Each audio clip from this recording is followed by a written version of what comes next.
So, but back to AI, and to this question of intuition, you don't think that it's inherent. So, in other words, if my life is to some extent governed by technology, by my phone, by my computer, by all the technology embedded in like every electronic object, you don't think that makes me trust machines more than my own gut?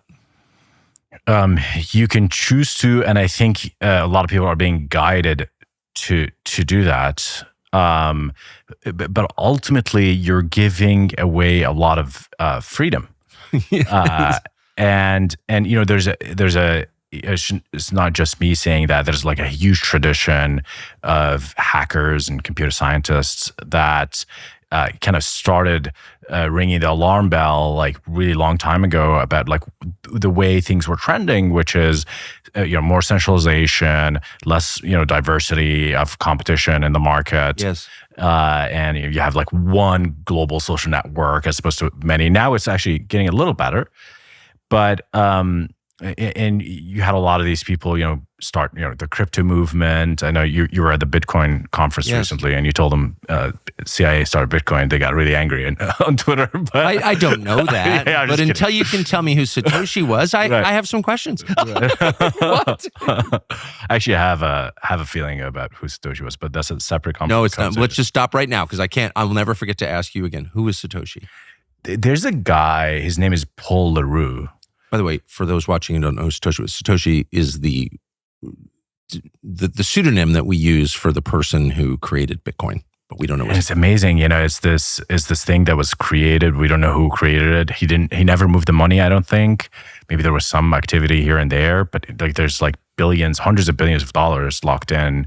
So we don't know who the person is. They're not cashing out, and it's like pretty crazy story, right? That's amazing. So Paul LaRue, Paul LaRue was crypto hacker in Rhodesia before Zimbabwe, and he created something called encryption for the masses, EM4, and was one of the early. By the way, I think Snowden used EM4 as part of his hack.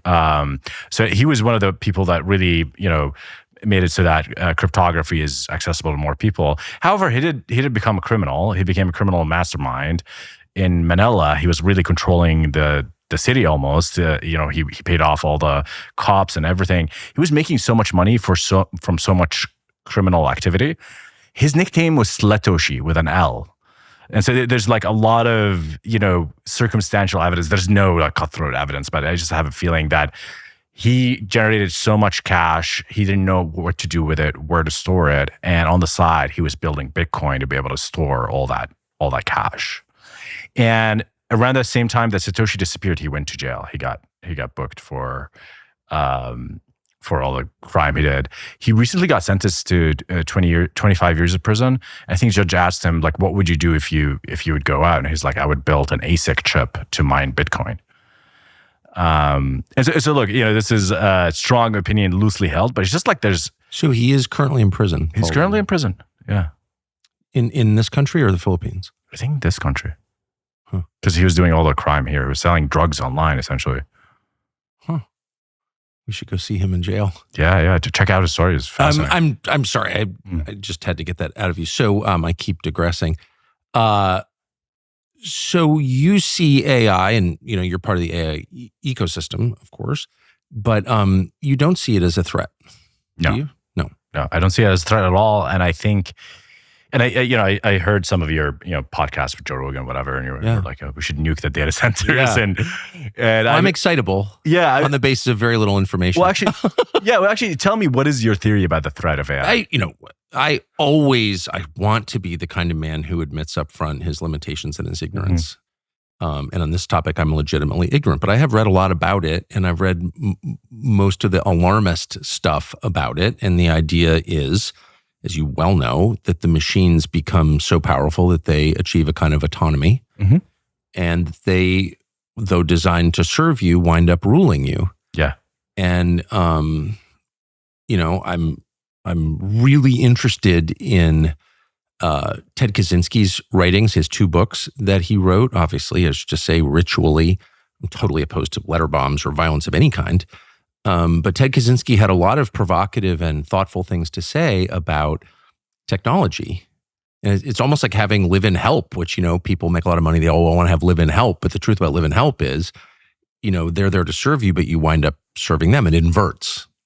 And AI is a kind of species of that. That's the fear.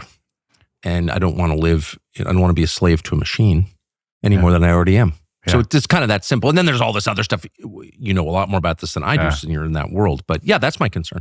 It's actually a quite valid concern. I would decouple the existential threat concern from the concern, and we've been talking about this of machine, us being slaves to the machines. And I think Ted Kaczynski's critique of technology is actually one of the best. Yes, thank you. Yeah, I wish he hadn't killed people, of course, because I'm against killing. Yeah. But I also think it had the opposite of the intended effect. He did it in order to bring attention to his thesis and ended up obscuring it.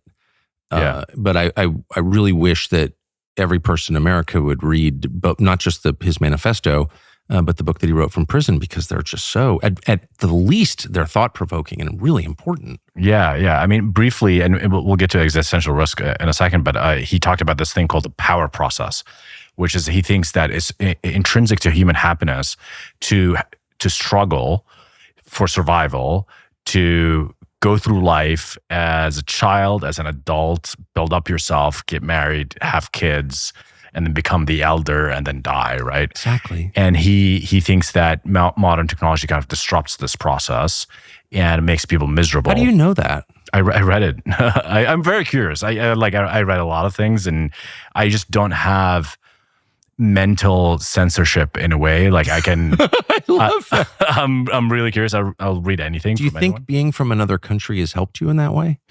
Yeah, and I think that just my childhood, I was always different. When I had hair, it was all red. It was bright red, and my whole family is a kind of, or at least half of my family are redheads, and because of that experience, I was like, okay, I'm different. I'm comfortable being different. I'll be different. And that just commitment to not worrying about anything, about conforming, or it was forced on me that I'm not conforming just by virtue of being different and being curious and being, good with computers and all that. I think that carried me through life. It's just, I get almost a disgust reaction to conformism and mob mentality. Oh, I couldn't agree more. I had a similar experience in childhood. I totally agree with you. Thanks for watching our YouTube channel. We hope you'll subscribe to it. And by the way, you can hit the little bell on there and get notifications every time we produce a video. We hope you'll do that also.